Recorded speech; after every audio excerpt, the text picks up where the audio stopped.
મુખ્યપ્રધાન વિજય રૂપાણીએ પરિવાર સાથે મનાવી દિવાળી। સીએમ રૂપાણીએ કર્યું ચોપડા પૂજન। ગરેડિયા કુવા રોડ સ્થિત પોતાના ભાઈની દુકાને કર્યું ચોપડા પૂજન।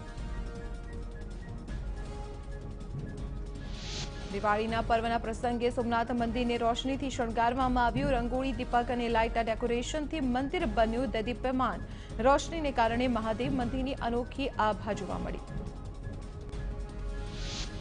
તો દિવાળીના પર્વે સાળંગપુર હનુમાનજી મંદિરમાં દર્શન માટે ધસારો। મંદિરના પ્રાંગણમાં મારુતિ મહાયજ્ઞનું આયોજન। આ યજ્ઞનો 151 યજમાનોએ લીધો લાભ। અહીં સોશિયલ ડિસ્ટન્સ અને માસ્ક સાથે મહાયજ્ઞનું આયોજન। વહેલી સવારથી જ ધાર્મિક સ્થળો અને મંદિરોમાં ભગવાનના દર્શન કરીને આશીર્વાદ લેવાની પરંપરા, જેથી સવારથી મંદિરોમાં શ્રદ્ધાળુઓની ભારે ભીડ જામી। આજના દિવસે મંદિરોમાં પૂજાપાઠનું પણ અનેક મહત્વ। કષ્ટભંજન દેવને 8 કિલો સોનામાંથી બનેલા વાઘાનો શણગાર કરાવાયો હતો। આ વાઘામાં 1 કરોડના હીરા પણ જડાયેલા છે। 22 મુખ્ય અને 100 અન્ય કાર્યકરોએ મહિનાઓ સુધીની મહેનત બાદ હીરા જડિત સુવર્ણ વાઘા તૈયાર કર્યા, જેના માટે ભક્તોએ 250 રૂપિયાથી લઈને 1 કરોડ સુધીનું દાન આપ્યું છે। દિવાળી પર્વ પ્રસંગે સાળંગપુર હનુમાનજી મંદિર ખાતે કરાઈ આતશબાજી। સાળંગપુર મંદિરના પ્રાંગણમાં ભવ્ય આતશબાજી કરવામાં આવી। લોકોએ આતશબાજીનો આનંદ માણ્યો। સઠેલાઈના શિવાનંદ આશ્રમના અષ્ટલક્ષ્મી મંદિરમાં આ વર્ષે અન્નકૂટના સ્થાને શાકોત્સવ ઉજવાયો। વિભિન્ન શાકભાજી અને ફળો સાથે 7000 કિલોનો અન્નકૂટ અષ્ટલક્ષ્મીને અર્પિત કરાયો। અન્નકૂટમાં અર્પિત શાકભાજી અને ફળ ગરીબો અને ભક્તોને અપાશે। અમદાવાદના મેમનગર ગુરુકુળ ખાતે દિવાળીની ઉજવણી। ભગવાનને અન્નકૂટનો ભોગ ધરાવાયો। 251 ભોગનો અન્નકૂટ રાખી કરાઈ ઉજવણી। ભગવાનને અન્નકૂટ ધરાવીને કચ્છના ગરીબો સુધી પહોંચાડાય છે પ્રસાદ। દિવાળીના તહેવારને લઈ અમદાવાદીઓ નગરદેવી ભદ્રકાળીના મંદિરમાં દર્શન કરવા માટે પહોંચ્યા હતા। અહીં મોટી સંખ્યામાં પહોંચેલા ભક્તોએ માસ્ક અને સોશિયલ ડિસ્ટન્સ સાથે મા ભદ્રકાળીના દર્શન કર્યા અને પ્રાર્થના કરીને આશીર્વાદ મેળવ્યા।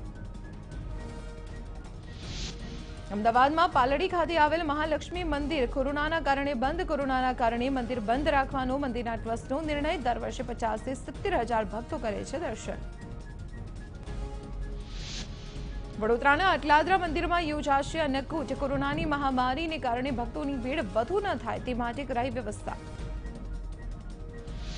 ભુજ સ્વામિનારાયણ મંદિરમાં દિવાળીની ઉજવણી। 11,000 દીવા પ્રગટાવી કરાઈ ઉજવણી। સંતો મહંતોએ કર્યું દીપ પ્રાગટ્ય। કોરોનાની મહામારી દૂર કરવા કરી પ્રાર્થના। સુંદર રોશનીથી અને દીવાના જળહળાટ વચ્ચે ભક્તોએ કર્યા ભગવાનના દર્શન।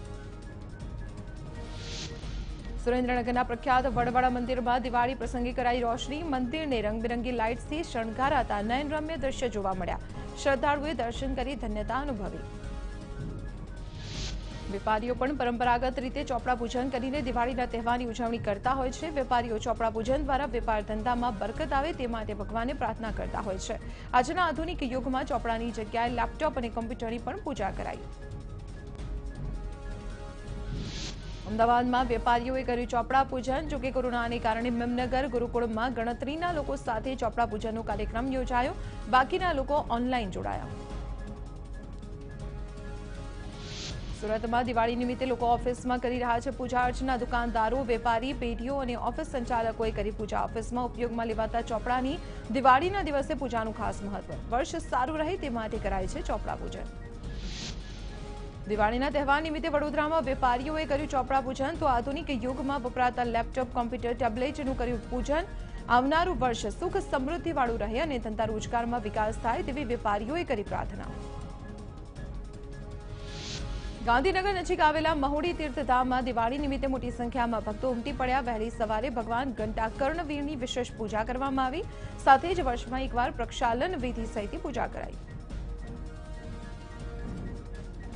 અમદાવાદના કાંકરિયામાં સ્મિત ફાઉન્ડેશન દ્વારા રંગોળી સ્મિત રંગોળીનું આયોજન કરાયું। ગરીબ અને અનાથ બાળકોએ કોરોનાની બનાવી રંગોળી અને સાથે કોરોના વોરિયરને રંગોળીના માધ્યમથી પાઠવી શુભેચ્છા। અમદાવાદમાં દિવાળીના તહેવારને લઈ ફૂલ બજારમાં ખરીદીની જામી ભીડ। જમાલપુર ફૂલ બજારમાં ફૂલની ખરીદી માટે મોટી સંખ્યામાં લોકો પહોંચ્યા। તો પાલડી બ્રિજ પર પણ ખરીદી માટે લોકોની લાઈન લાગી। કોરોનાની મહામારી વચ્ચે પણ કેટલાક લોકો માસ્ક વગર જોવા મળ્યા।